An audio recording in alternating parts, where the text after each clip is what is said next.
In this lesson, you'll learn to create your first Android app. You'll learn how the overall app development methodology works, and you'll use Android tools to create a simple app that you'll test on the virtual device you created in a previous lesson. This app shows the basic major components in the Android app development process. Let's first take a look at this center section where you see an Eclipse screen. The Android development process is built around the development tools you learned about in previous lessons, accessed via the drop-down menus and toolbar buttons.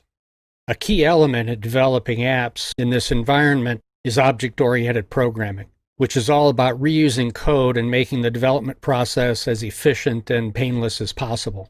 Using object-oriented programming techniques will leverage to the maximum extent possible existing sources of program code shown here on the left. Because code reuse is a dominant feature of Android and object-oriented programming, you'll often begin developing an app or a part of an app using existing code from sources such as those you see here. This will be the case with the app we'll develop in this lesson, but let's take a quick look at these code sources. Wizards and refactoring are software tools that can generate or rework code. You'll use a wizard in this lesson to generate a start at your first app. Sample apps are provided by Google on the Android website, by us for this course, and they can also be found at other sources on the web. The same is true of sample code, except that they're pieces of an app instead of the whole thing. Java and Android libraries provide the base code for the core functionality of Android. Other libraries supporting other APIs are also available.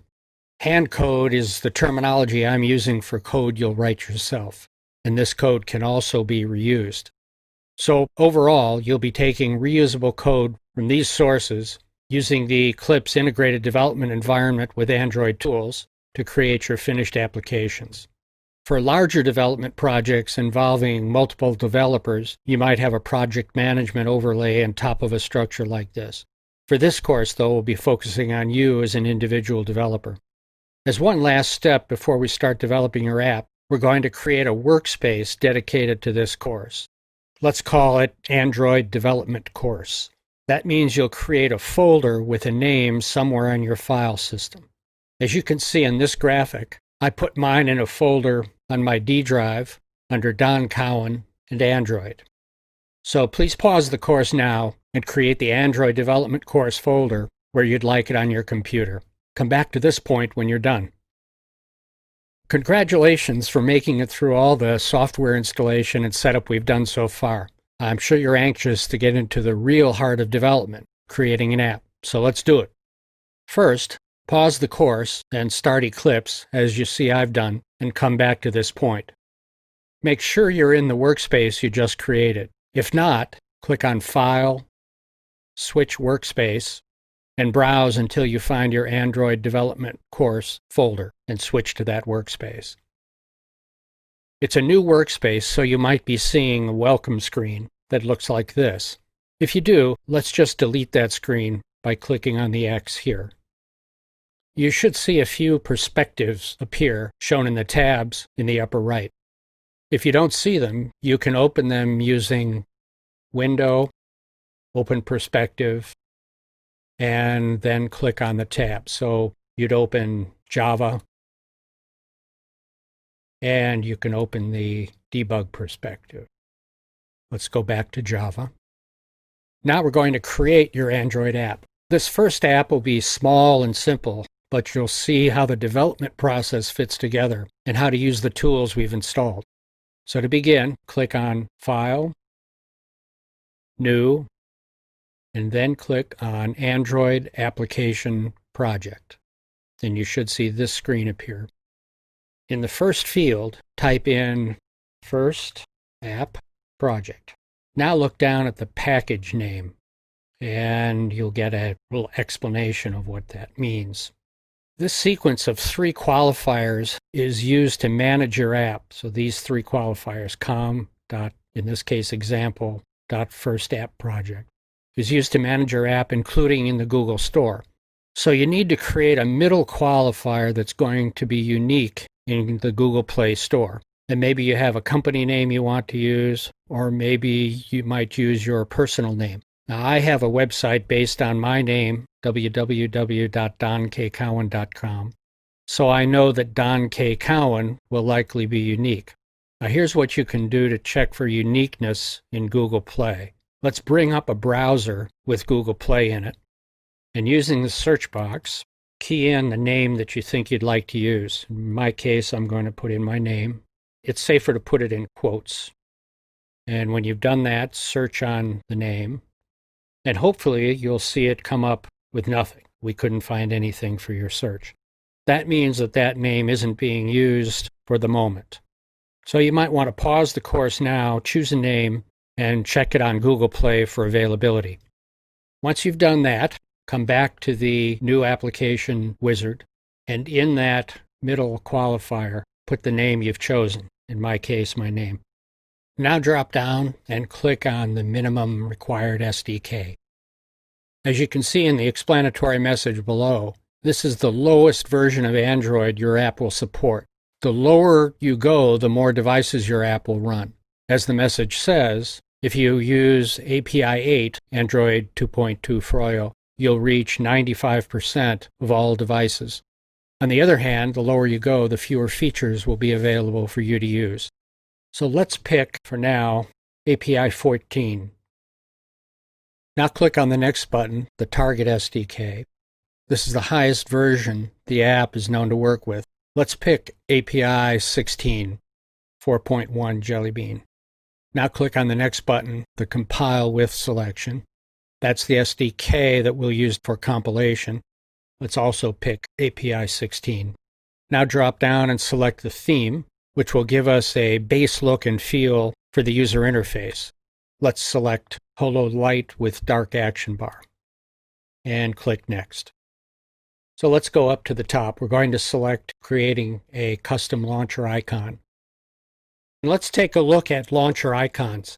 The custom launcher icon is the icon image that appears on the user home screens to represent the application. It's the icon that the user taps to start the app. Now back to the wizard. We're going to have it create an activity. We're not going to mark this project as a library, which would be used by multiple apps. Let's leave that unchecked.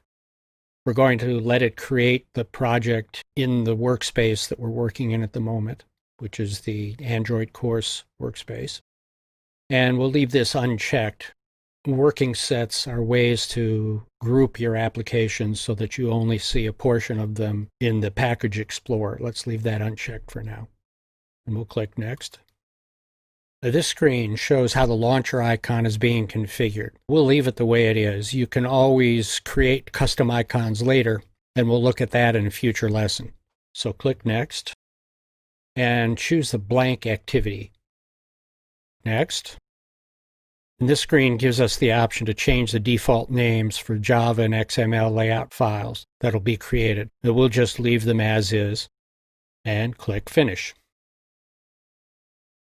Notice these red X's here.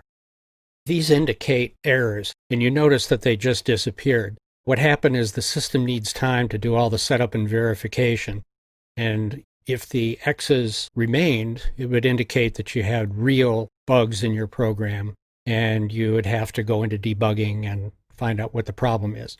But they're gone now, so everything looks okay. So now let's fire up the app on our virtual device. If you don't already have your virtual device running, we're going to start it now. So click on your Virtual Device Manager, select the AVD for Course 5.1 in WVGA, and click Start and Launch. Now go back to Eclipse, close this screen, and click on the Debug button right there.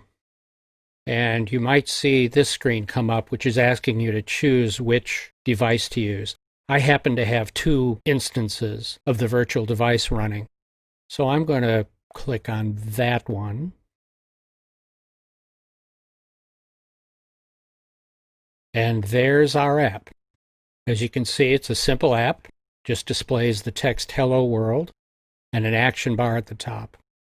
So there you have it, your first Android app.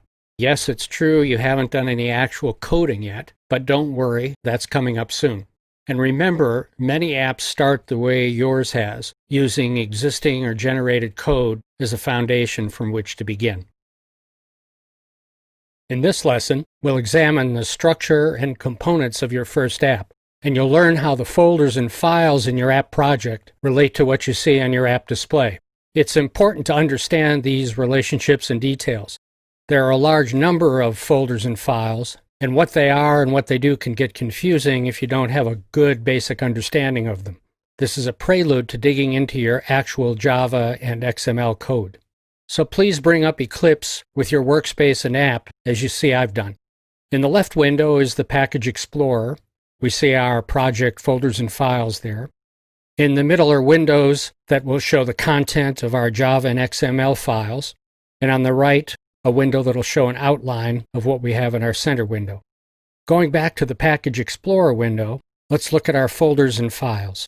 To help explain them, I'm going to show you a graphic with an outline and descriptions of the folders and files you'll find in Android apps. As you can see, there are a number of folders and files. Some are for use by the Android system and shouldn't be modified by you. They're indicated by the red X's and red text. Some are for you to modify as a developer, as indicated by the green X's and green text. Let's start by looking at the system folders and files shown in red. These contain information generated by the system, and you shouldn't change their contents. The Gen folder contains files used for accessing elements from the Resources folder from your Java code. The Android 4.1.2 and Android dependency folders are virtual folders that won't show on your disk drive, and they contain Android platform classes. The bin or binary folder is a staging area for your compiled executable app code. The libs folder contains Android library code, and the project properties file contains information such as your app target release number. And now let's look at the folders and files you'll be working with as an app developer, shown in green in the graphic. The source folder contains your application Java source code. The assets folder contains files such as those used for databases, and there are none for your first app. The resources folder contains XML and PNG files referenced by your Java code. Resources are kept separate from Java code to facilitate app organization, modification, and localization for different countries. The drawable folders contain PNG files for images displayed on app screens. The different densities, from low to extra high, let Android use the appropriate image for different size device screens. The layout folder contains XML files that describe the format of your app screen displays. The values folder contains XML files that contain values for elements such as styles, strings, dimensions, and colors. The values for versions folders contain XML files that describe values such as styles for different Android versions. These allow Android to change display appearance depending on the version of Android on the mobile device using your app. The manifest file is an XML file describing global attributes of your app, such as the name of your app and main activity. The launcher PNG file contains the image used as a launch image. The ProGuard file defines parameters for obfuscating your code if you use this feature for app code security. Now let's look at a different graphic that shows how these folders and files relate to your screen design. On the right of this graphic, you see how various XML files relate to elements on a device screen. Manifest XML code provides global information about your app, such as the app name, shown here in the action bar. Style values XML code controls the overall look and feel of your user interface. In your first app, you're using the Holo theme Lite with dark action bars. Menu XML code controls the layout of the drop-down menu in the action bar. String values XML code holds the text for the app name, menu, and main screen display. And the layout XML code controls the format of your screen and the text displayed. Resource XML code files, as we saw in the previous graphic, hold the code for the manifest, values, menu, and layout.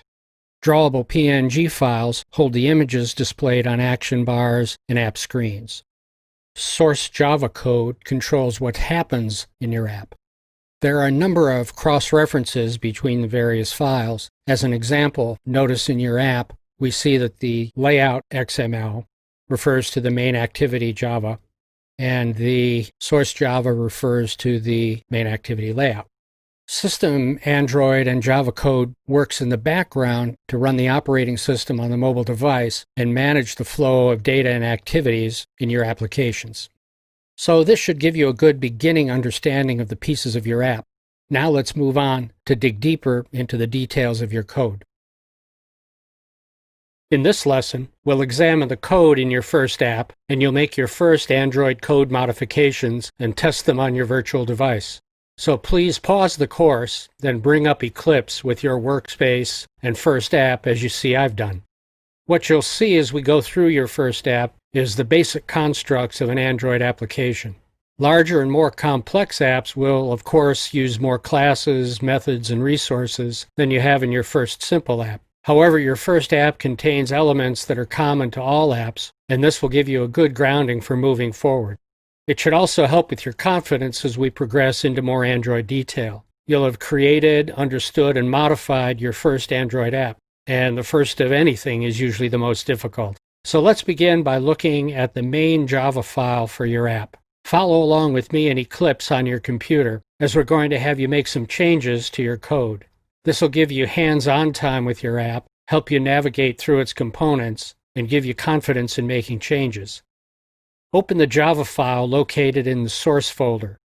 The source folder contains the Java source files for your apps. In our app, there's one, main activity, and let's look at it in the center window. The Java code is the program code that makes your app do things, such as changing screens, interacting with the user, and drawing maps. This is as opposed to the XML code that formats your screens to look a certain way. This activity contains one class. It's a public Java class, as the main activity always needs to be, so as to be available to the Android system. It's named main activity, and it extends or builds on the Android class activity. The main activity is initiated when the app starts. Activity is the Android class that controls the life cycle of the code associated with your app activities. We'll delve more deeply into activities and life cycles in a future lesson. If you need to, this might be a good point at which to review the basics of Java classes and methods. So if you'd like to, pause this lesson and go back to the lesson on Java and the references it contains. After you've reviewed Java classes and methods, return back here. To access information on the activity class, notice that when I hover over activity, an explanation appears. And if I click on it, come down to the bottom, and look in the Java doc window, the explanation shows up here. And if I click on one of the links in the description, it brings up a web page from the Android website. Whether I use the hover window, the Java doc window, or the web page depends on how deeply I want to study the description.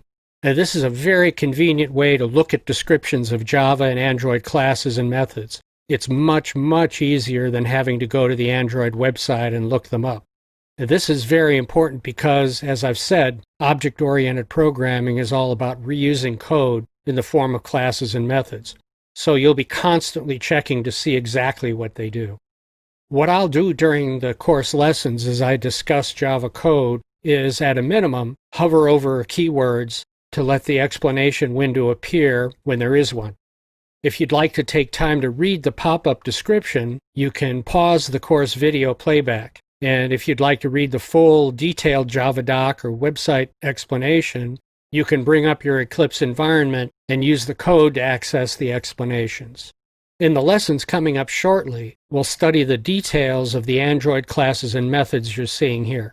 We don't have time in this lesson to delve deeply into them. So for now, just try to get an overall lay of the land in your first app. The import statements are used to give the app access to packages containing the classes and methods needed in the app, such as the activity class.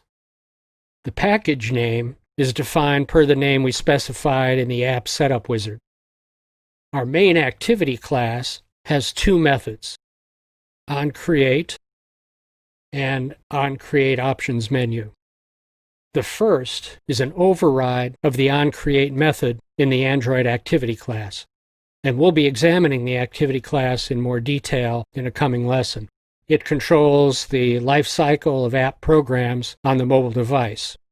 The override statement is a compile time indicator that the method is being overridden. This notifies the compiler to check for such things as proper method name spellings for the overriding method. The onCreate method passes the state of your program activity, or saved instance state, as a bundle to the activity class. And it uses the setContentView method to establish the layout for our screen, specifying the activity main as the XML file that'll define the layout. Now, this sequence of statements from override to setContentView is a standard sequence you'll use in your apps. You always need to override the onCreate method of the activity class, and you always need to use the setContentView to tell the Android system to display your screen. The other method in our class overrides onCreateOptions menu in the activity class. It uses the getMenuInflator method to add items to the action bar if it's present, specifying the activity main XML file. It's a Boolean method that returns the value true. A note about the details of classes and methods we'll use in the apps we develop. Whenever you'd like more information about what they do, check the documentation available in the same manner we looked at the activity class. When you develop your Android apps, you'll find that the time you spend delving into a class and its methods will depend on how much you need to know to use them and your curiosity about the details of what they do. Start the habit now of exploring Android documentation to the level that's appropriate for your needs and interests. So that's an overview of your first Android Java program. We'll continue in the next lesson with the layout files that describe the look and feel of the screen displayed by the program. Welcome back to our discussion of understanding and modifying the code in your first app. Now let's take a look at the layout files that describe the look and feel of the screen displayed by the program. Remember, from the graphic we used to look at app components, the layout XML controls the format of your screen display. So back in Eclipse, let's open the XML file in the Layouts folder. That's contained in your Resources folder, Layout, and it's the Activity Main XML file. Now, there are two ways to look at Layout XML, using the graphic editor and looking at raw XML. The graphical layout is a WYSIWYG, or what you see is what you get, type editor that you'll use along with raw XML code to construct your user interfaces. We're going to study the graphical layout editor in future lessons. For now, we're concentrating on the raw XML code, which is accessed by clicking on the Activity Main XML tab. Note that in XML files, you won't see pop-up explanation windows as you do for Java code. XML, or Extensible Markup Language, is a coding language that defines a set of rules for defining documents in a format that's both human-readable and machine-readable. Android uses XML to structure data for use by Android Java programs and app developers. XML uses tags, such as relative layout in this file, and attributes, such as layout width, to define components such as screen layouts and app characteristics. Think of a tag bound by these angle brackets and the ending tag as a group of attributes used for a specific purpose. As we go through XML files in your app, this structure and these purposes will become clear. If you'd like more background on XML, there's a good Wikipedia article on XML. Just search Wikipedia for XML and it should pop right up. So to examine this XML file, let's start at the top. What this relative layout XML tag does is first declare the type of layout, which in this case is relative layout, that lets child views, such as this text view below, specify their position relative to the parent view or to each other. And more on the different types of layouts in a later lesson. The XMLNS Android and XMLNS Tools statements provide XML namespaces, thus the letters NS, or namespace, attached to XML. And a namespace provides a mechanism to keep definitions organized and unique. And note that even though the namespace is expressed as a URL, the web pages referenced are not consulted by the compiler, although sometimes they're used as a place to hold information for further explanation about the namespace. The namespace is simply a name used to identify a group of XML definitions.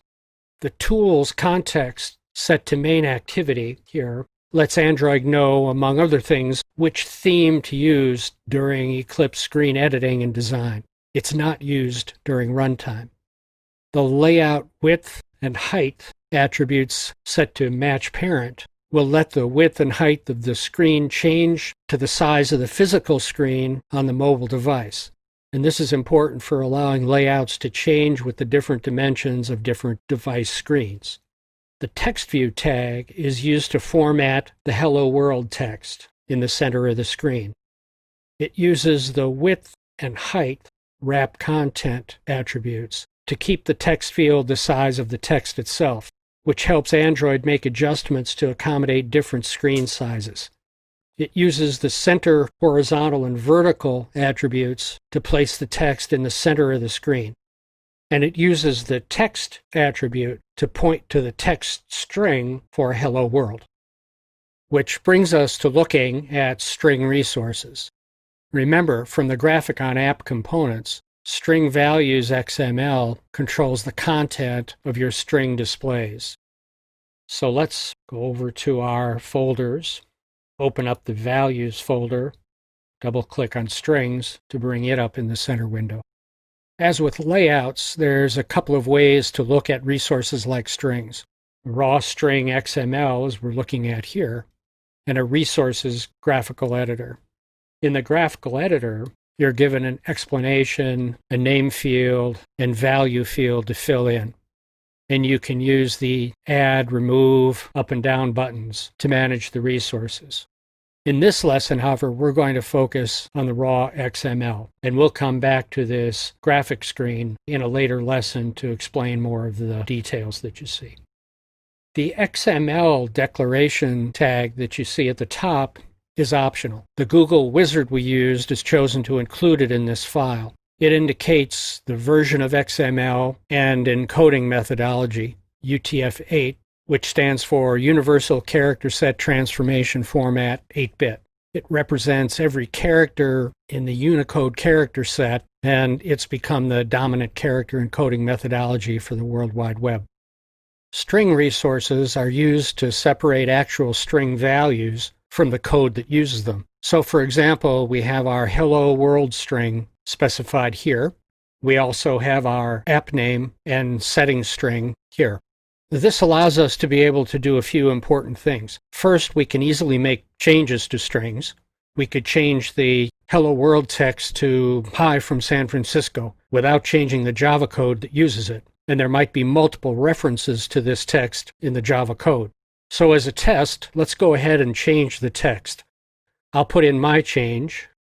I'll do Hi from San Francisco. And you go ahead and change yours to whatever you like. When you've done that, click Save from the File menu, and then click the Debug button. When you've done that, you can click on the Debug tab, and what we've seen here is I had my virtual device pop up, which you should also see. Looks like an error message window that just popped up. Don't worry about that. It's just telling you that it's waiting to connect to the debugger. So here you see the app screen with the new text, Hi from San Francisco, and you'll see whatever you put in on your app. So let's minimize that and go back to the XML window. Now, having strings grouped together also allows us to organize our strings for easy access and management. A larger app might have dozens or even hundreds of string values. Having them in one place facilitates app and project management. A third reason is that this separation allows us to easily translate the text to other languages. You can send your string file out to a translator for translation to as many different languages as you want. As we'll see in a future lesson, these translated files would be located in values folders with naming conventions for specific countries. For example, values-fr. So if we look down here, this is the default values folder that would be used for any country for which a specific country was not specified. So if we had values for French, we would have a folder named values-fr. We'll take a break here and continue with a look at style values XML. Continuing with our first app, we'll look at style values XML. As shown in the graphic on app components, style values XML controls the overall look and feel of your display. So we'll come down here inside the values folder and double-click on styles. Let's expand the window out a little bit to get a better view. And there are also two ways to look at styles, including the form method we looked at for strings. But we'll focus on raw styles XML.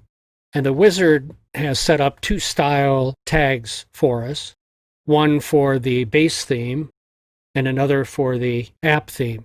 The base theme, it's being called app base theme, is indicated by the text here, is using the Android theme Lite. And this base is replaced by more up-to-date themes if the mobile device is running on a newer Android version. These newer versions are defined by version-specific style files here, over on the left in our Package Explorer. So for example, we open up the values-v11 and open up this styles file. For phones running API 11 or higher, it's using the theme Holo Lite. And if we open up the values v14 file, for phones running API 14 and above, it's using the theme Holo Lite with dark action bar. Now this terminology can get a bit confusing, and we'll be studying themes in more detail in a future lesson. But fundamentally what we're doing here is creating a hierarchy of themes that will change depending on the API level of the device running the app. Next, let's look at the menu layout. And from the graphic on app components, remember that the menu XML controls the contents of your menu display accessed from the action bar. And we have two ways of looking at the XML, including the same options selection menu that we've looked at previously, and we'll be focusing on the raw XML. So to access the menu XML, we come over to the menu folder in the Package Explorer and double-click on that file. And in this file, it's using the menu tag with a namespace established here. And we have one item in our menu for the settings. We have an ID attribute giving this item an ID, which is menu settings. And this can be used to reference this item from Java code. We'll look at this mechanism for cross-referencing between Java and XML in a future lesson. There's an ordering attribute, which is a bit meaningless since we currently have only one item, but the wizard nonetheless generated it. If there were other items and they had other ordering numbers, Android would put them in that order. The show as action attribute indicates when and how this item would appear as an action item in the action bar itself. In this case, it says never, so it would always appear in the drop-down menu underneath the action bar. And the title attribute defines the text that will show in the menu, and it's the string defined by menu settings. Next, let's look at the manifest XML. And from our graphics on app components, the manifest XML controls application-wide attributes such as your app name. And we'll bring up the manifest XML, going back over here to the Package Explorer and double-clicking on that file. And here we have it. For the manifest XML, there are a number of ways to look at the contents. The manifest view, together with the application view and the permissions, which nothing shows, instrumentation, nothing. These tabs we'll look at in more detail on the lesson on the manifest. For now, let's just take a look at the XML itself. Starting at the top is an XML tag, and the manifest tag defines package level parameters, such as the package name, and also a namespace is defined, and a version code, number 1, and version name 1.0. The version code is a number starting at 1, and that's increased every time you issue a new version of your app on the Google Play Store. The version name is the text name you give that release, and the two don't have to match.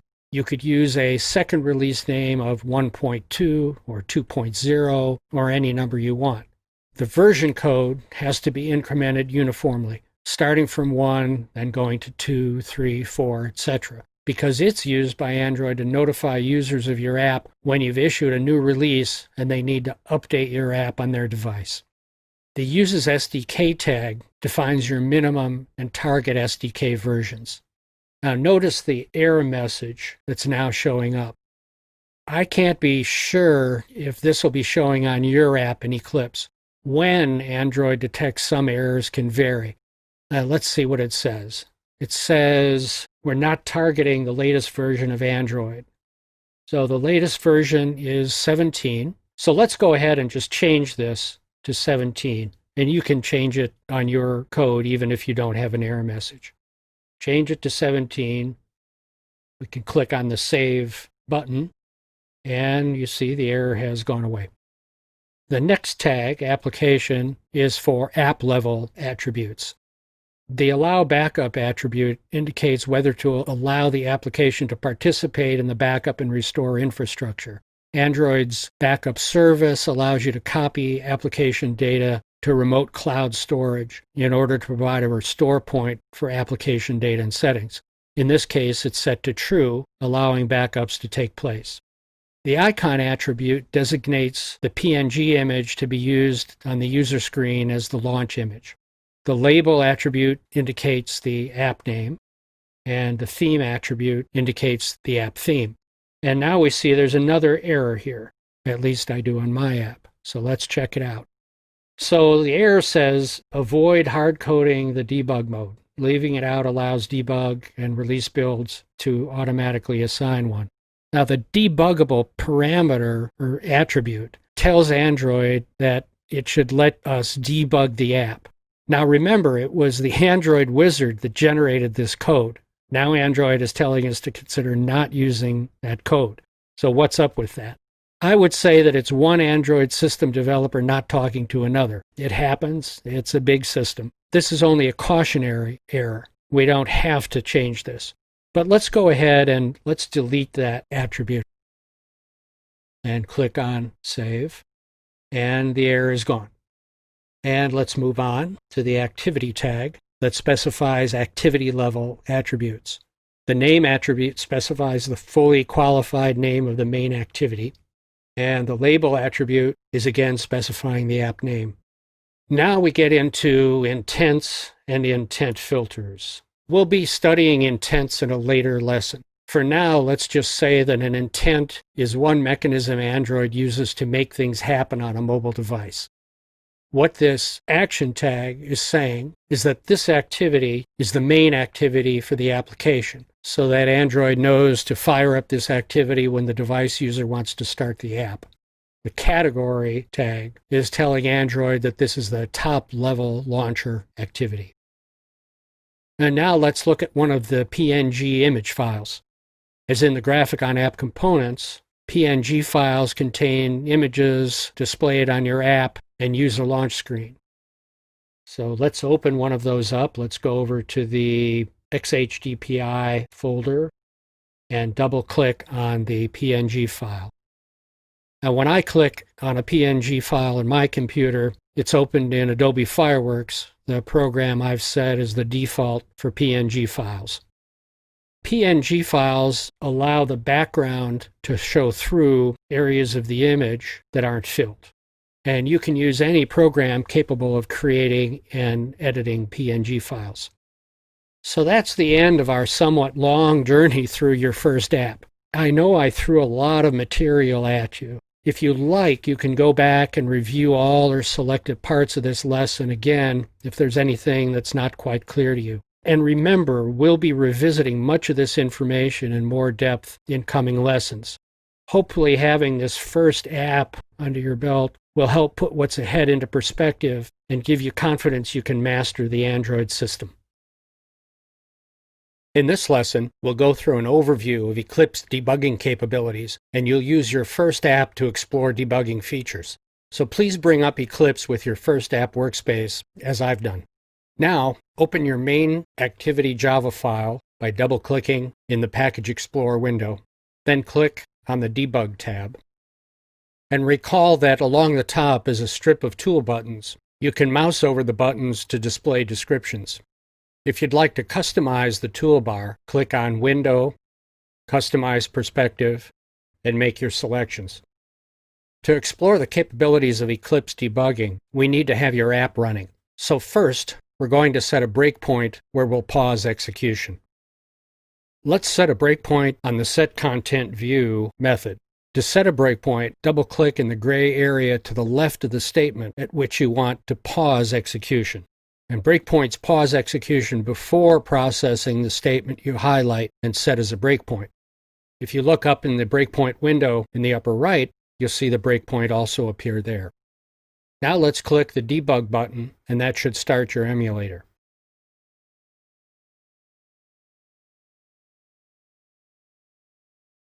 After your emulator starts, you should see the setContentView statement become highlighted. This means that execution is stopped at this point prior to executing the statement. In the virtual device emulator, you see that the text in the center of the screen isn't showing because the setContentView method didn't execute due to our breakpoint. Now minimize the emulator and go back to Eclipse.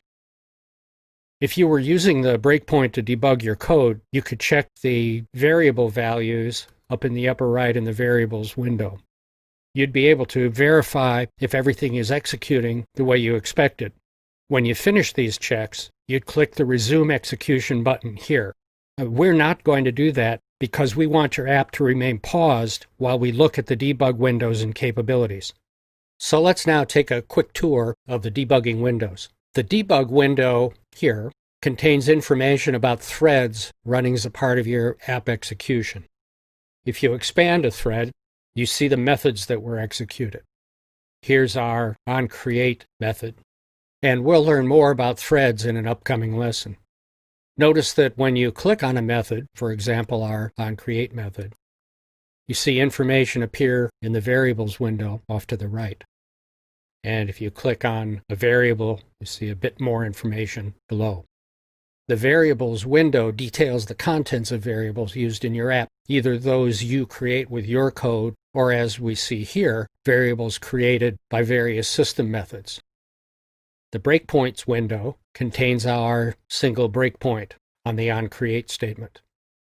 The Main Activity Java window contains our Java code. The Outline window contains an outline of our Java code. The Console window contains messages from the Android system, such as those for launching activities. The Task window tracks reminders that you can add by right-clicking on the window, clicking on Add Task, keying in a description, and clicking OK. To add a task associated with an element in your code, highlight the code. Let's use our setContentView statement.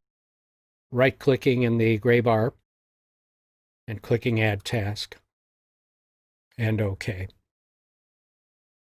The Problems window tracks Android errors, and we don't have any showing at the moment. The Executables window shows executable files that can be imported into Eclipse. Right-click, click on Import, and go to your file system and pick out a file. We won't be using this window.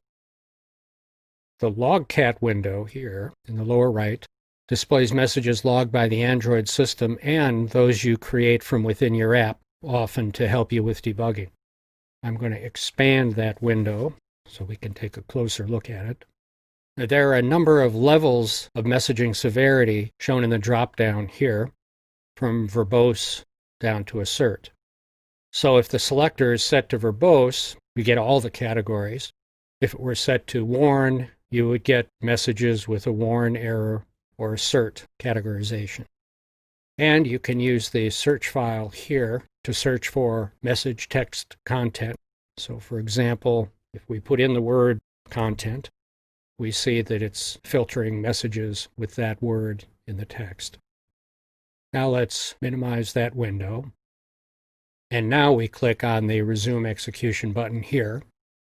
And if we pull up our virtual device emulator, you see that the display text now shows in the center of the screen because our set content view statement has been executed. So that's a quick overview of Eclipse debugging capabilities, and we'll learn more about debugging in Eclipse in coming lessons. In this lesson, you'll learn how to use Eclipse to test code and find and correct errors. We'll make some changes to your code and see how to use the tools to test and debug your app. So please bring up Eclipse with your first app workspace, as I've done. Open up the debug perspective, and we'll begin by removing any breakpoints that we have. Clicking the X here, click Yes. And we're also going to remove any tasks that we have.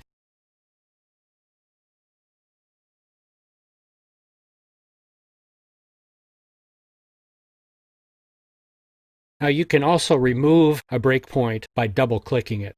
So if I had set a breakpoint here, if I double-click again, it goes away. Now let's see what happens when we introduce a syntax error into the code. Let's remove the right parenthesis in the setContentView method. You'll see an error indicator appear to the left. So if I hover over it, we'll see it's telling us to add a right paren to the statement. Let's put the right paren back, and we see the errors disappeared. Eclipse is pretty good at catching syntax errors and suggesting corrections. Now we're going to add some code to your app and do some additional debugging. Here's a graphic showing the code we'll be adding if you need to go back and refer to it. We're modifying the onCreate method we looked at in a previous lesson. If you recall, it's the method that sets up our screen display when the app is first started. We're going to be adding this code a statement at a time and analyze what we get. So let's go back to Eclipse, and we'll first add a statement to declare and set the initial value of the integer variable test.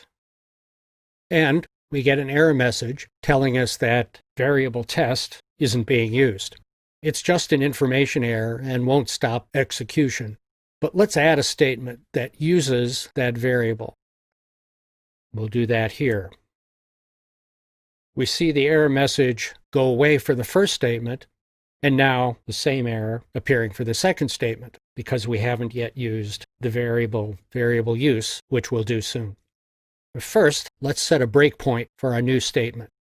I'm going to set it here, and we'll run debug. Save our changes. Now we see the statement highlighted, so execution has stopped here. And let's see how the first variable we created is showing up in the variables window in the upper right. There it is, variable test, and the value is 1. Now you can see how valuable this ability is in debugging. Using breakpoints in the variables window, you can check the status of your variables at a point in app execution to give you a good lead on what might be going wrong in your code. Now let's figure out a way to use that second variable and eliminate our error. I'm going to use it in a demonstration of how to generate a message on the log file to show you another debugging technique. Let's add a statement in our code that will create an information message on the log file. The I here indicates an information message. App test is the message tag, and my message is the message content.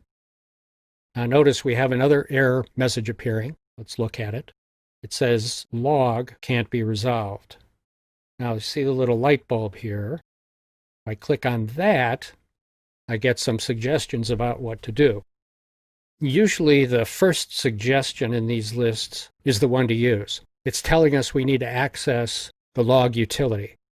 What we want to do is add the reference to the log utility. So we double-click that. we notice that the error message has gone away here. And if we look up at our import section, we see that this import has been added. Now, you'll see this quite often during your Android Java programming. Import statements are used only to include the Java and Android packages and classes you need. So when you add code that requires a class you don't currently have access to via an import statement, you'll see this error message and suggestion that you add it. Now let's go down and we'll clear the breakpoint and run the app again with the debug button. Save changes. Then look down here in the logcat window. And if we search for the word my, we see my message appearing.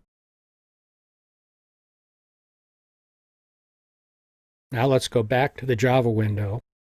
And in our Java code, we're now going to include a statement that uses the variable use variable and create another message in the log. Here's the statement we'll put in here. Now, why can't we just use variable use the way we did my message up here? It's because the log function requires two text fields, as we see in this previous statement. So we use the toString method of the integer class to convert variable use to a text string. Now, this demonstrates something you'll be doing frequently in developing your Android apps. That is, figuring out what parameters a method requires to function. The parameter configuration is called the signature of the method. In object-oriented programming, we don't care how a method achieves what it does, but it's critical to know what the proper parameters are for using the method. So now let's click the debug button and see what we get. We're not getting a syntax error. And if we go back to the log window, now another way to look at these is to click on your session filter, and we see the two messages appearing. Now these multiple occurrences are because we've run the debug multiple times. So we see both of our entries, one with the text my message and the other with the number 1. So that's a quick run through of using Eclipse to debug your app. And knowing these basics should give you a good start at understanding and using Eclipse debugging tools. In this lesson, you'll learn how to use the Dalvik Debug Monitor Server, or DDMS. DDMS can be used with either the emulator running a virtual device or with a real device attached to your computer via a USB cable. In this lesson, we'll use it with a virtual device, and in a coming lesson, with a real device. So please bring up Eclipse with your first app workspace, as I've done. Once it's running, open your main Java code file by double-clicking here. Click on the debug perspective, and if you have any breakpoints, clear them by clicking the double X's. Next, click the debug button to start your app. Once it starts, then we can verify that by looking in the emulator. We'll minimize that for now. Click on the DDMS button to bring up the DDMS perspective. The first DDMS feature I'll demonstrate is one of the most used, and that is taking screenshots. This is especially important for creating graphics you'll use to list and market your app on Google Play. We'll look more at marketing your apps on Google Play in another lesson. Here's how taking screenshots works. Once you have a screen image showing on your emulator or real device, click the screen capture button, the little camera here, and you'll see your screen image appear. You're only seeing a portion of the screen on my computer because of the resolution I'm using for recording. Now, this won't cause a problem in using the image. And we have a few options on what we can do with the image. We can rotate it and keep rotating it to bring it back to vertical position. We can refresh the image. We can copy it to the clipboard, or we can save it, which is what we're going to do by clicking the Save button. I'll save it with the name Screen Test 1, and it's saved. And I go look in my folder. So I've found the image in the folder, and you can see we've captured the entire screen. Now let's take a look at some of the detail about your device that's available through DDMS in the windows on the right. So let's go back to Eclipse. We can kill this window. And we'll begin by highlighting our app project here, then click Update Heap, which I'll explain in a moment, and update our threads. Okay. The Threads window displays information about app threads, and if you double-click on a thread, down below you see information on classes, methods, and files, and we'll be looking at threads in more detail in a future lesson. The Heap window shows information on memory heaps, which are tree structure storage organizations. If we click on Cause GC, or Cause Garbage Collection, you'll see some information appear. Garbage collection reclaims memory that's not in use. And if you click on an entry below, you'll see a graphic representation of size allocations down here. The Allocation Tracker window shows how memory was allocated. We click on Start Tracking and Get Allocations. You click on an entry, you see class, method, and file information down below. Network Statistics shows usage of the network, which we're not using in this app. The File Explorer window gives us access to files on the device. If you click a folder, as I have here, notice there's buttons here to pull a file from the device or push a file onto the device. The Emulator Controls window is useful if we're using the emulator and want to simulate telephony and/or location controls. The GPX is a GPS or Global Positioning System exchange file, and KML is a keyhole markup language file. And keyhole markup language is an XML notation for expressing geographic annotation and visualization with internet-based 2- and 3-dimensional maps on Earth browsers. GPX and KML are used for mockups of location data in testing apps that use functions such as mapping. There's some additional information about using DDMS on the Android web page that's located in the Tools section under Debugging. See it located here. So that's an overview of DDMS capabilities, and it's an important part of your testing and debugging toolkit. In this lesson, you'll learn how to run your apps on real mobile devices attached to your computer in Eclipse via USB cable. And once your apps are installed on devices, they can be run without a USB connection in Eclipse by clicking on the launch icon on your device. Before you can use a mobile device with Eclipse, you need to configure it to use USB debugging as shown in this graphic. Do this by selecting the Settings app on your device. Within Settings, select Developer Options under System Settings, and within Developer Options, select USB Debugging. Now go ahead and do this on your device and then return here to the lesson. Next, attach your smartphone or tablet to your computer using a USB cable. Your DDMS within Eclipse should recognize your device and show a device number, an Android version number. If your computer doesn't automatically connect your device, you may need to download device drivers to your computer. Consult your manufacturer's web pages for your device for more information on how to do this. They should have device driver software that you can download.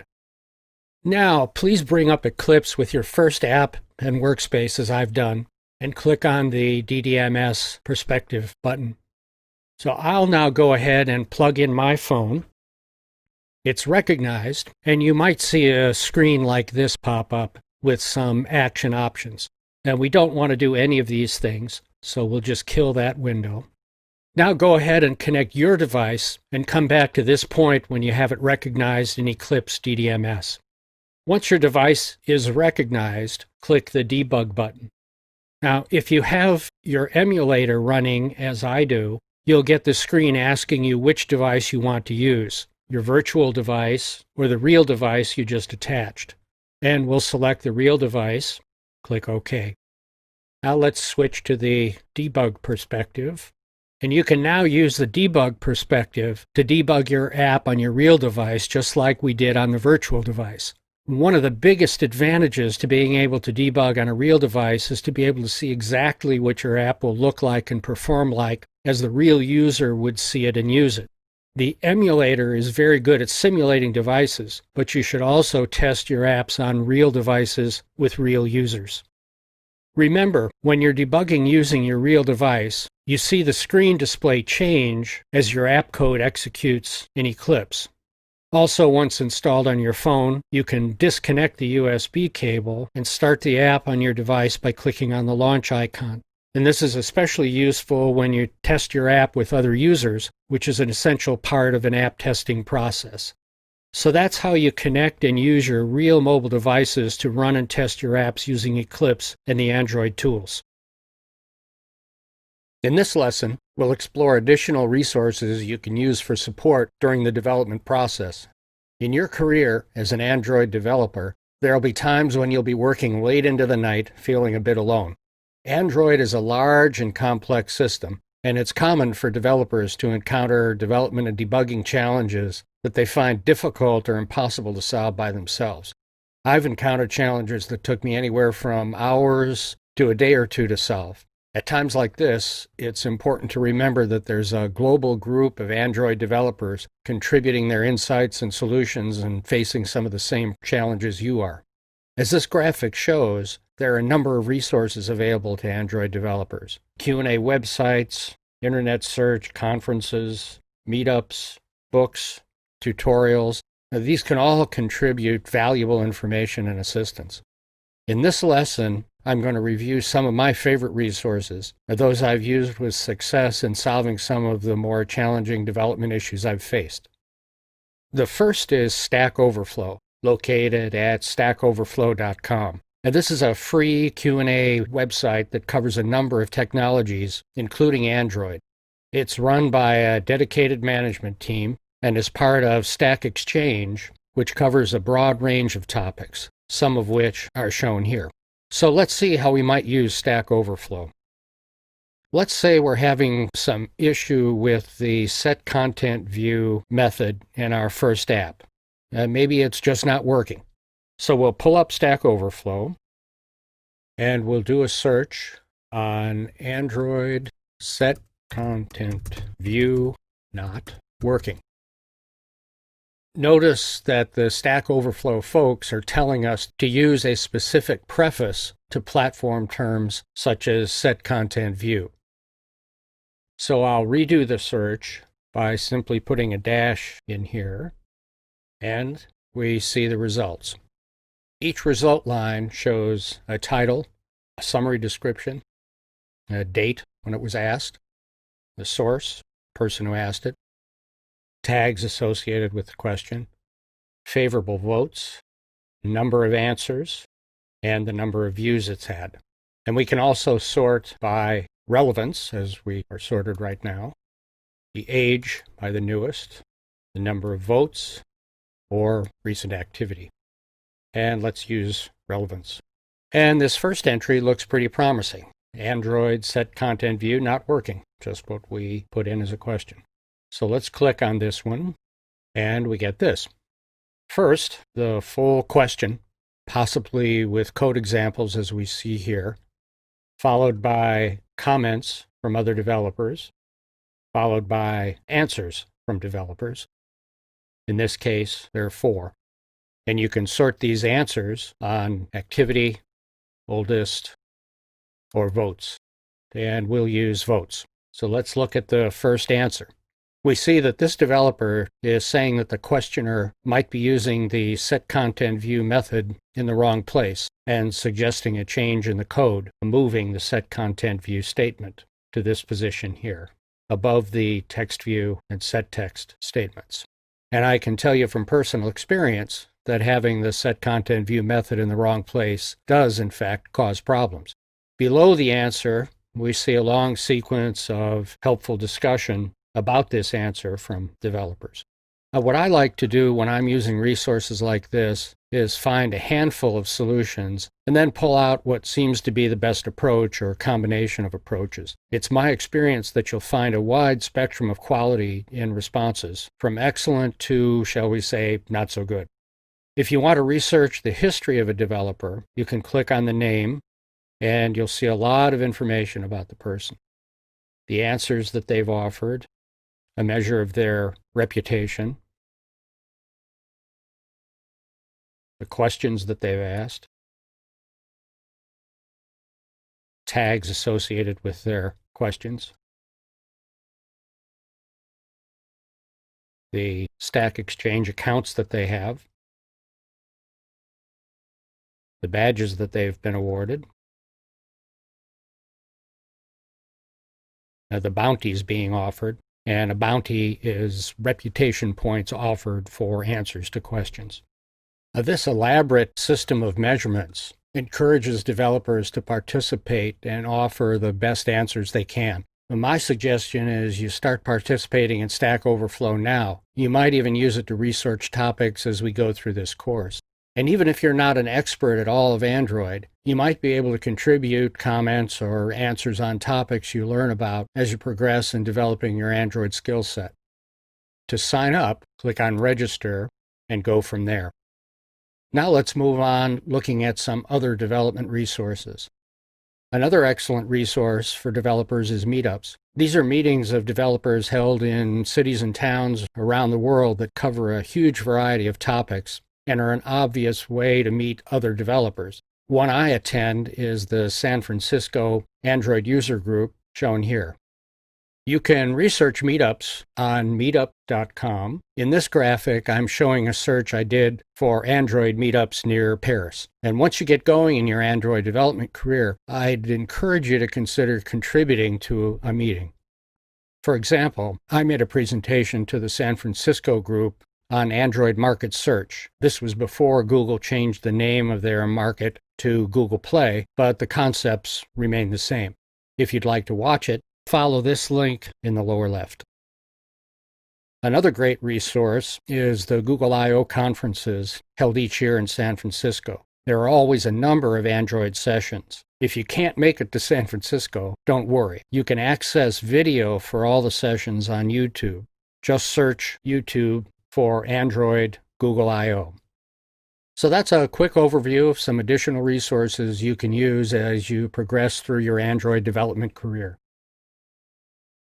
In this lesson, you'll learn about different types of Android app components. These components are part of making more complex Android applications.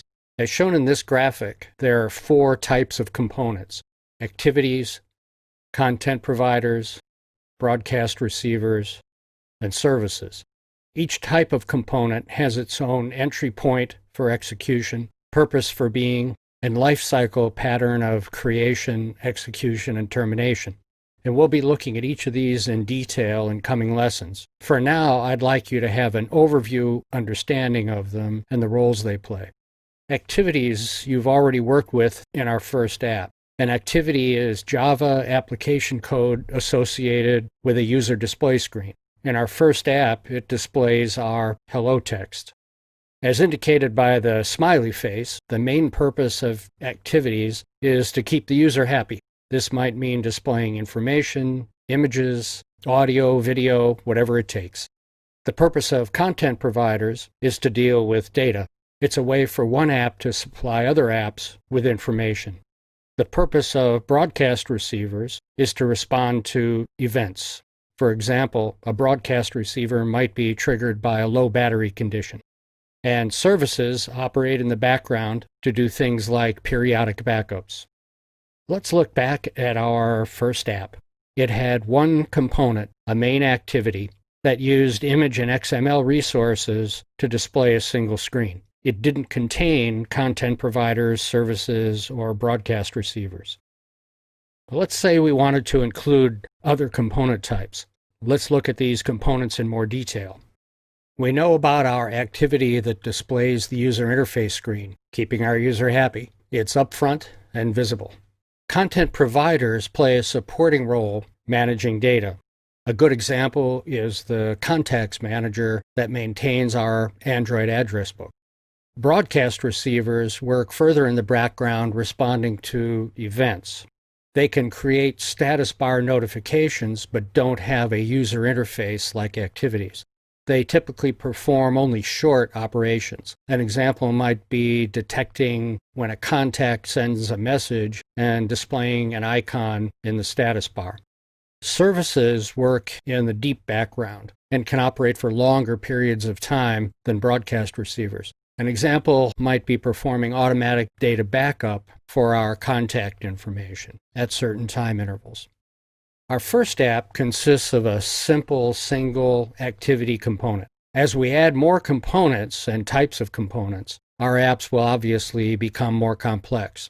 Another way to view this complexity is looking at the number of Android APIs. There are about 150 APIs in the Android system, and each of these contains multiple classes that in turn contain multiple methods. That means that there are thousands of different methods to choose from. The more of these that are used, the more complex the app will become. And add to that the limitless options for structuring code to use these methods, and you get an idea of the challenge in developing more complex Android apps. During the course, we'll be using the app development methodology we previously discussed to help us deal with this complexity. Here's the reason I bring up the issue of complexity. It's not to scare you. It's to point out that we'll need these tools and methodologies to deal with the complexity and the magnitude of Android. Don't get discouraged. I know it can be intimidating. We'll take it a step at a time and build our knowledge and skills. So that's an overview of the 4 types of Android components and the roles they play. And as I said, we'll be looking at each of them in detail in coming lessons. In this lesson, you'll learn how to use Android wizards, which are based on Android templates, to automatically generate code in your Eclipse workspace. In addition to helping you save time and effort in coding, the wizards give you insights into the fundamental building blocks of the Android system, and they're one way to help deal with the complexity inherent in Android. The input to wizards is a huge pool of components, resources, APIs, and project source patterns. Now, these inputs represent thousands of possibilities.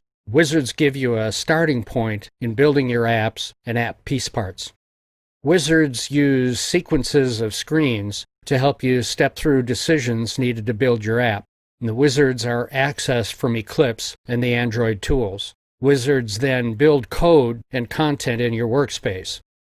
If you recall, we used a wizard to create your first app, so you should be familiar with the process. You've likely also used wizards with other software tools, such as Microsoft Word for building document types. Android wizards are a souped-up version of the wizard concept. They're used not only to create a start in an app, but also used during the app development process to add elements to your base application. Wizards are accessed from Eclipse and the Android tools using the File menu by selecting New, then Other, or right-clicking on a project and then New and Other. You'll then select an individual wizard and follow the steps to generate your code and other content such as graphics in your workspace. And we'll be using wizards throughout the course to help demonstrate various Android capabilities. In this lesson, I'll go through an overview of each Android wizard to give you a feel for what they can do. I'll be using graphics showing sequences of screens. I think this is easier to digest than flashing quickly through dozens of different screens. Google has been continually adding to the pool of wizards, so you might see new wizards added over time in addition to those I show you here that are available as of the development of this course. This is a part of Google's effort to make Android development more developer-friendly and easier to do.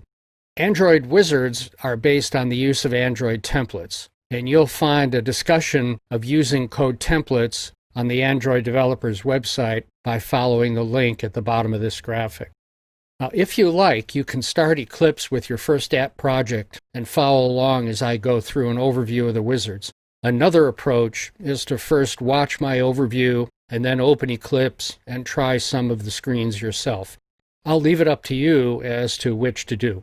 If you're going to open Eclipse now, go ahead and do it and come back to this point in the lesson. And one more overall point before we look at the details. Wizards are not just useful for initiating an app. They can and should be used for adding elements to your app as you build it. Now let's take a closer look at how to access Android wizards. Remember, you can bring up the first wizard menu by using File, New, Other, or right-clicking on a project and then New and Other. And this will bring up the wizard selection screen as shown here. For convenience, Google has included shortcuts to the Android application project wizard and Android XML file wizard in the New File drop-down menu. So the first step is to select the type of wizard you want, then click Next and follow the additional screens. What we'll do now is to go through each of these wizard types to give you a feel for the process for each of them. Don't worry if you don't understand all the wizard options as we go through them. We'll be looking back at each of these in more detail in coming lessons. The Activity Wizard creates an activity within a project depending on the type of activity you select and the details you specify. The Application Projects Wizard creates an app depending on the sequence of screen parameters you specify. And remember, we use this wizard to create your first app. The Icon Wizard generates icon images at various screen sizes. The Objects Wizard generates various types of Android components depending on your selection here and the parameters you supply. The Project from Existing Code wizard uses yours or others' code as a base to create a new project. The Android Sample Project option works first by specifying an Android version and then selecting a sample project. And the Test Projects wizard generates test code for the selected app. The XML file wizard generates XML code for selected elements, such as shown here. And you can also add qualifiers to limit the XML. The XML layout file wizard generates XML code for selected layouts, and you can also add qualifiers to limit the XML. And the XML values file generates values for resources based on parameters you supply.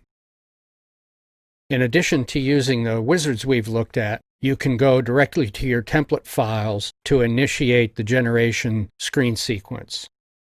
So that's an overview of using wizards and templates to generate apps and app elements. And I know it's a lot of information to throw at you in one lesson, but remember, we'll be revisiting wizards in coming lessons. In this lesson, you'll learn how to use the Infinite Skills samples for the course and developing your own apps. The samples are included in an Android workspace stored as a folder in a zip file for the course. So to access the samples, do the following. First, download the zip file to your computer. Next, unzip the file and place the Android course workspace folder into the location you select in your file system. Here's how the workspace looks on my file system. The name of the workspace folder is Android Course Workspace. It contains a folder for each app project, such as Add Activity Example. Notice that there's a folder called Metadata, and it contains a lot of information created by Eclipse. So you should be careful about changing the contents of the folder without using Eclipse. To add or delete projects, use Eclipse. Don't do it by just moving project folders in and out of the workspace folder using the file management system. Use Eclipse to make project changes. Also, don't change the name of the workspace folder using the file management system. You can cause project errors doing this. Once you have the workspace loaded onto your file system, you have a couple of options in how you use it, and you can use either or both of these. First, you can use Eclipse to switch to the workspace and work with the app projects directly in the Android course workspace. To do this, in Eclipse, you'd click File, Switch Workspace, Other, and then you'd browse your file system and find the workspace where you've loaded it and click OK. The other option is to use an Android wizard to copy a project from the Android course workspace into one of your workspaces. To do this in Eclipse, you click on File, New, Other, Android project from existing code, Next. Then you would browse your file system, find the workspace. Mine is on my D drive, under Don Cowan, Android Course Workspace. If you select the entire workspace, as I have, you'll be given options to select projects. If we click OK, then I would select the project I want to import, click Copy Projects into Workspace, and then click Finish. Eclipse will then create a copy of the project in your workspace. I'll finish up this lesson with a couple of important notes about using the workspace apps. First, make sure you include the Extras Android support library using your SDK manager. Now, this library includes a number of important features like backward compatibility. If you don't already have it loaded, start the SDK, scroll down to the Extras, click on the support library, and then you'd click Install. The second point I'll make is if you're going to run an application using the emulator, it's a good idea to start the emulator first. That way, if you have multiple emulators defined, you know which emulator the app will run on. To start an emulator, click the AVD Manager, click on the emulator you want to start, click Start, Launch, and this will fire up the emulator. And we open it up. And then if we start, for example, our first app project, we highlight the project, click the Debug button, and the app starts. That's our lesson on using the Infinite Skills samples, and they should be a big aid in understanding and using the Android system. In this lesson, we'll take a look at the Android Native Development Kit, or NDK. The NDK is an alternative to the Android SDK for developing Android apps in limited circumstances. The NDK should only be used when it's absolutely essential. The NDK allows using C and C++ code and code libraries, so it can be useful for porting existing C and C++ code to Android, thus avoiding extensive rewrites. The NDK can also be useful for developing very processing-intensive apps, such as signal processing and simulation. Using the NDK won't, however, benefit most apps. In fact, Google recommends against using the NDK unless it's considered essential for the app. And using the NDK will result in more complex and costly development than using the SDK. And using the NDK will usually result in only minor performance improvements over the SDK.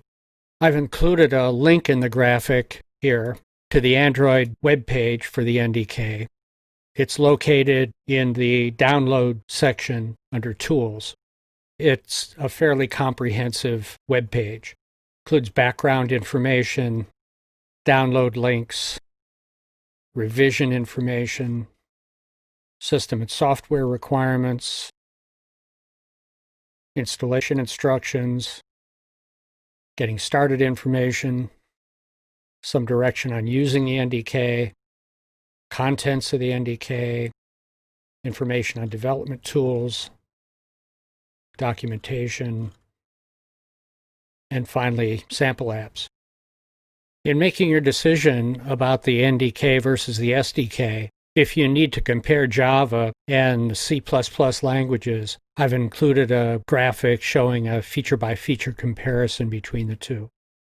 So that's a very brief overview of the NDK, and we won't be using the NDK during this course. If you need more information about the NDK, you can consult the Android website, or you might take a look at Stack Overflow or try an internet search on specific NDK topics. In this lesson, we'll look at Google Play from a developer's perspective. You'll learn about the critical elements to include in your Google Play app listing and how to get your app discovered and downloaded by Android users. Since this is a course about development and not marketing, we won't go through all the information available about promoting your apps. Google has recently added a lot of good information and instructions about Google Play on the developer's website under Distribution. The home page is shown here. There's great information on app visibility, monetization, distribution, publishing, promoting, app quality, how to spotlight your app, and open distribution. And a link to this page is included in the graphic here. I'll leave it to you to go through these pages on your own. I suggest you take a first spin through them after we've finished this lesson. In this lesson, we'll look at aspects of listing your app on Google Play that are the most pertinent to you as a developer and the one who may be tasked with registering on Google Play and uploading your apps to their servers. We'll address the mechanics of uploading your app and its graphic and text elements in a coming lesson. So let's go through the main elements on an app listing web page on Google Play. The app name, which appears here, and you might include it on your main graphic here, is one of the most important elements, and we'll take a close look at key app name characteristics later in this lesson. The publisher's name will link all the apps you develop to your company, and it's one way for users to find your apps. The icon appears not only on the Google Play page, but it's also used by users to launch your app from their launch screens. But don't skimp on developing this graphic. It's an important element in your app promotion. Try to make it fun and easily recognizable and pertinent to your app. The main graphic shown here should be an attractive representation of the purpose of your app. If you don't have the skills to develop it yourself, consider using a professional or purchasing a graphic at a source like Getty Images, for which I've included a link here. The description of your app serves a couple of purposes: information for the user and keywords for Google Play to find your app based on user searches. We'll look at the app description in more detail in this lesson shortly. You should include a number of screenshots in your listing to demonstrate a bit of how your app works and to show its features. Don't skimp on screenshots. You'll use Eclipse DDMS to capture the screenshots from your app. Including a video, if you can, is a good idea. Users love videos. They're a great way to show off your app. And finally, upload information about what's new in the latest release of your app. So that's a quick overview of the elements of your app listing that you'll upload to Google Play. Now I'm going to go through some excerpts from a presentation I made to the San Francisco Android user group in December of 2011.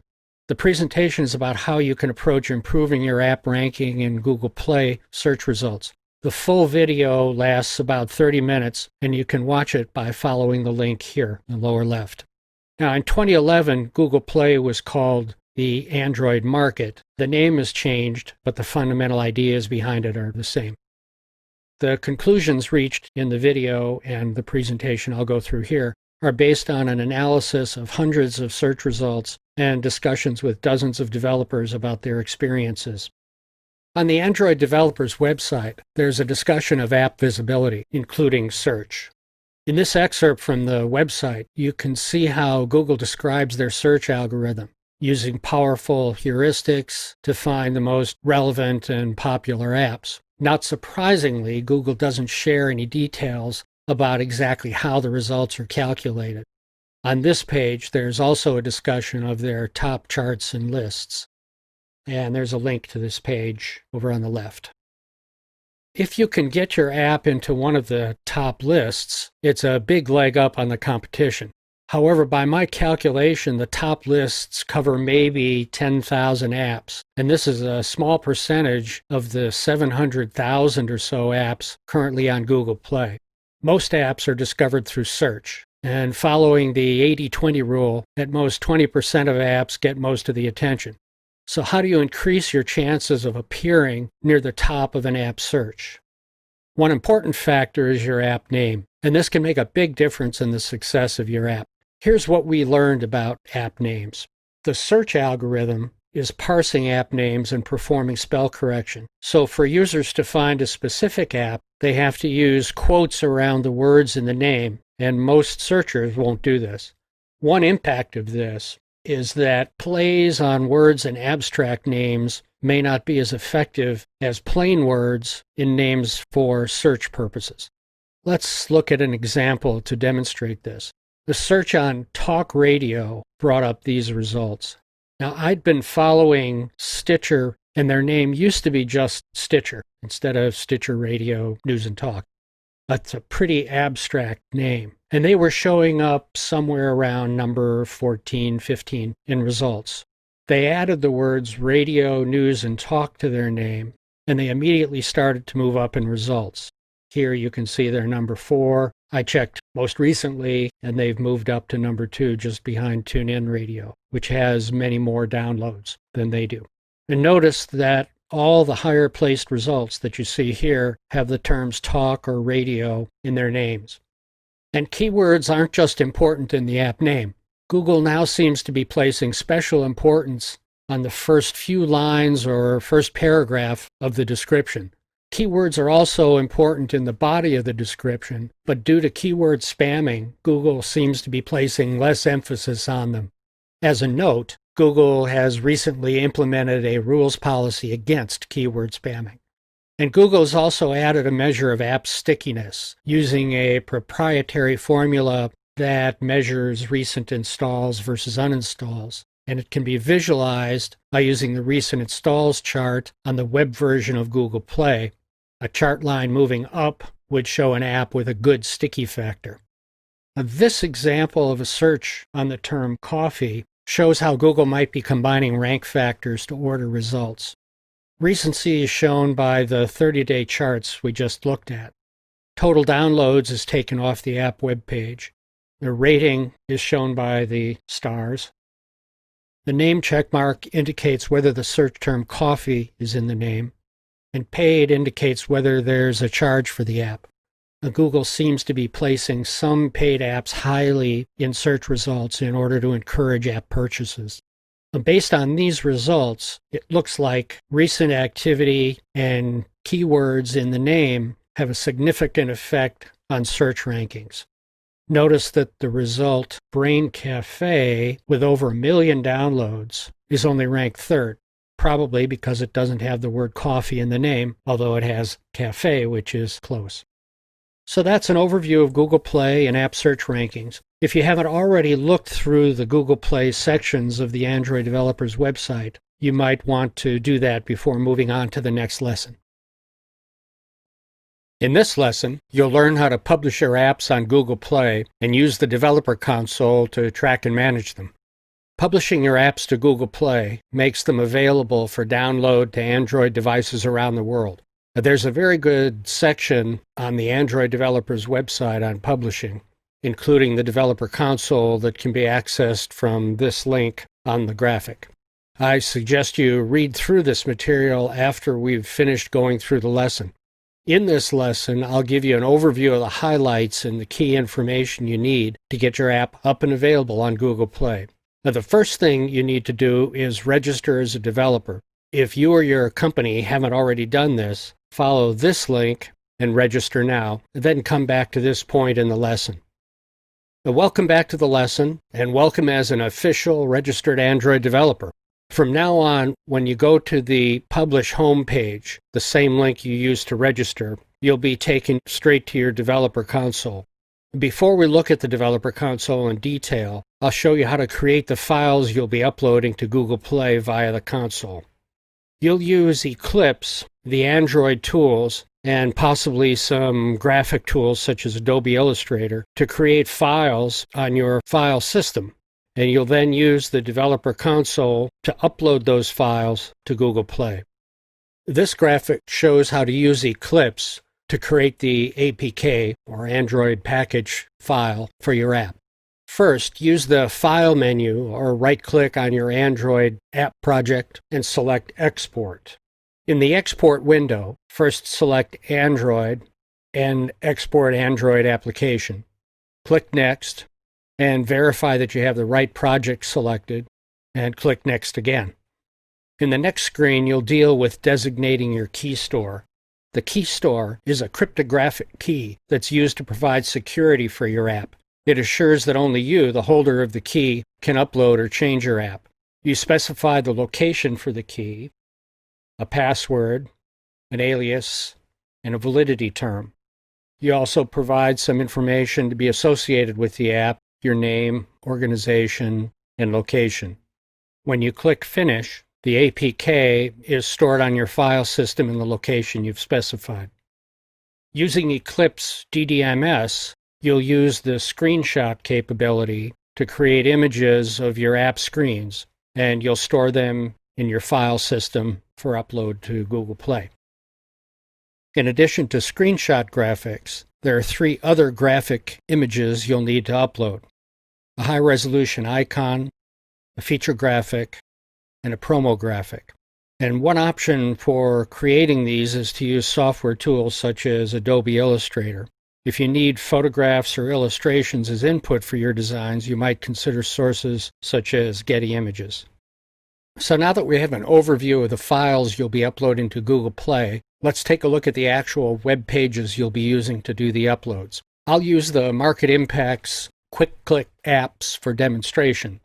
What we see here is a summary of all the Quick Click apps, showing their names, price, number of installs, ratings, crashes, last update, and status. From here, we can add new applications by clicking here, or take a closer look at our existing apps. And let's first take a look at an existing app, the ATM app. Let's click on that. And here we see the store listing. This is the details of the app you'll be uploading. It includes the title, the description, promo text, recent changes, your graphic assets, including screenshots, and the icon, feature graphic, and promo graphic. And if you have a video, you'd include the URL here. You'll indicate the application type, whether it's an application or a game, select a category, specify the content rating, and you can read more about content ratings by clicking this link here. You'll provide a website link if you have one, your email address, and your phone if you'd like to. I didn't include a phone on mine, and a link to your privacy policy on your website. Now let's take a look at pricing and distribution. It's in here that you'll specify what countries you're selling in or distributing in. In in-app products, you specify details of sales you'll make from within your app, and I'm not doing it on the Quick Click apps, so you won't see anything here. And services and APIs specifies your key and Google Cloud messaging information. And then if we click on APK, you see the detailed information about your APK file, your version code, version name, supported devices, and excluded devices. The supported devices is not the number of devices using your app. This is the number of different types of devices, like the Samsung S3. Now let's look at statistics, clicking here. At the top of the statistics page is data and charts on device installs, uninstalls, and ratings. And you can also select the display time period from month through all data. Now, in addition to giving you exciting news about the growth of your app, this information can be useful in judging the effectiveness of new app releases and features. At the bottom of the page is data and charts broken down by a number of different criteria. So, for example, on this chart, we're seeing data for the Android versions of the devices using your app, and we've selected Android 2.3.3, 4.0.3, 4.1. We could add additional lines by selecting additional Android releases. And we can also look at devices, the different types of devices that are using your app, countries using the app, languages, app version, in this case there's only one, and finally carriers. Now let's go back up and look at ratings and reviews, and we can apply filters. We can filter by ratings, languages, app version, and we can add filters for individual devices if we want to. And finally, let's look at crashes and ANRs. It means application not responding. A crash is a failure where the app stops. An application not responding, or ANR, is a failure where the app is still in operation but not responding to the user. Let's change the time period to pull up some crashes. There we go. We can select crashes or ANRs, hidden yes or no. Let's go back to crashes. Here we see that we can click on the hide button here. There you see how the crashes that we've shown as hidden aren't showing up when we select no. And we can also add a device filter for different kinds of devices.